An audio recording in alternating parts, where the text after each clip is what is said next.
हे खरं आहे की आपल्या विरुद्ध अनेक लोकांना एकत्रित आणण्याचा प्रयत्न त्यांनी केला आहे, पण एक लक्षात ठेवा, शेर अकेला ही काफी होता है, झुंड में तो अक्सर गीदड़ जाते हैं।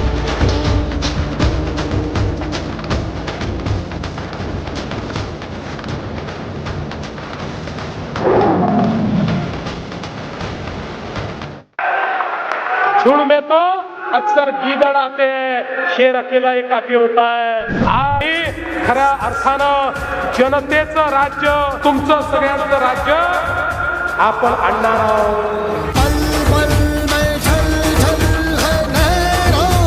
राज्य, तुमचं सगळ्यांचं राज्य आपण आणणार आहोत।